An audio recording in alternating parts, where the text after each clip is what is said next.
Today's story we're going to read is called The Three Little Pigs, and the author is Bonnie Dobkin, illustrated by Subhash Bajaj. We're going to read this story and see what happens to these three little pigs. Once upon a time, three little piglets lived in a small, cozy home with their mother. Their names were Porter, Perry, and Parker. Porter was a relaxed sort of pig. He liked to play, eat, and sleep. Perry was a creative type of pig. He had lots of ideas, but he didn't always finish what he started. Parker was a thoughtful little pig. He worked hard and did everything just the way he was supposed to, and this kind of annoyed his two brothers. Well, the three little piglets got older and bigger and rounder. One day their mother made a decision. "You've grown too big for this little house," she said. "It's time for you all to go off into the wide, wide world and build homes of your own." So the three pigs packed their bags and got ready to leave their too cozy home. "Any advice for us, Mother?" asked Parker. "Why, yes," said their mother. "Watch out for that no-good big bad wolf who's always skulking around. And remember, always work hard. Remember to plan. Whatever you do, do the best that you can." The three pigs kissed their mother goodbye. Then they trotted out of the house, down the road, and out of the village.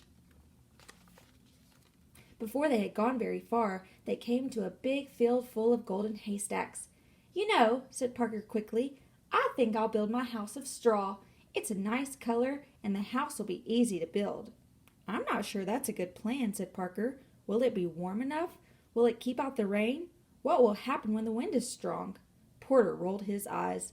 "It will be a great house," he said, "and I'll still have time to play when I'm done." "Then good luck to you," said Perry and Parker, and they continued down the road. Soon Parker and Perry came to a shady grove of trees. "You know," said Perry, "I think I'll build my house of logs. Logs are strong, and I can paint them different colors." "That sounds like a good plan," said Parker, "if you finish what you start." "I will," said Perry, and he waved as Parker continued down the road. Perry stood and looked up at the trees. He said, "cutting down those trees would take a long time. I'll just build my house from the sticks on the ground instead." And that's exactly what he did. Further down the road, Parker was busily planning his house. He bought bricks and stone and mortar for the walls. He bought strong oak planks for the doors. He worked on the house for days and days, but when he was done, he felt happy. "Mother would be proud," he said. "I worked hard and I made my house the best it could be." Now what none of the pigs realized was that someone very bad knew that they had left their mother's house. And who do you think that someone was? Yes, it was the no-good, big, bad wolf. First, the wolf went to Porter's house. He saw bundles of hay held together by rope, and he saw Porter Pig outside, napping in the sun. "Hello, Pig," said the wolf.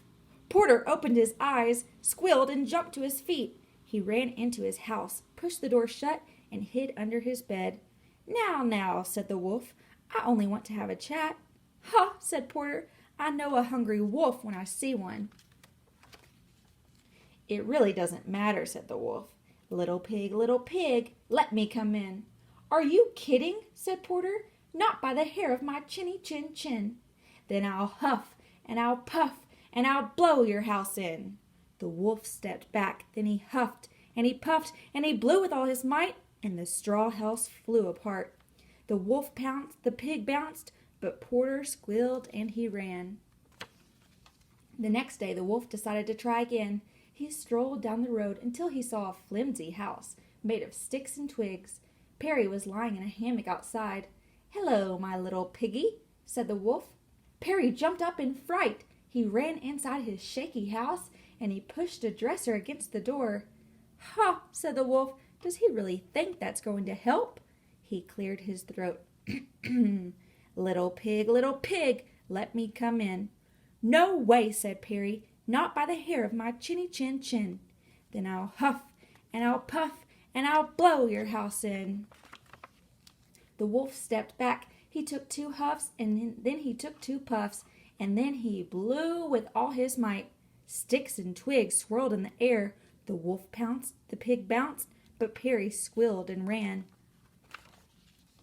But the wolf knew there was still one more brother to visit. He strolled down the road until he saw a house made of stone and brick. Parker was digging in a garden outside. "Hello, friend pig," said the wolf. "Don't you friend pig me," said Parker. "Leave now or you'll be sorry."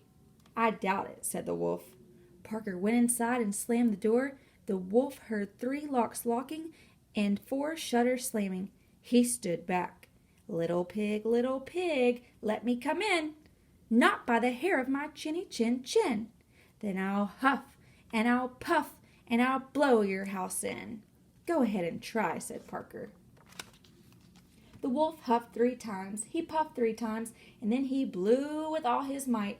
Nothing happened. "That's a surprise," said the wolf. Now he huffed 4 times, and he puffed 4 times, and then he blew again with all his might. Still nothing. The wolf tried again and again and again.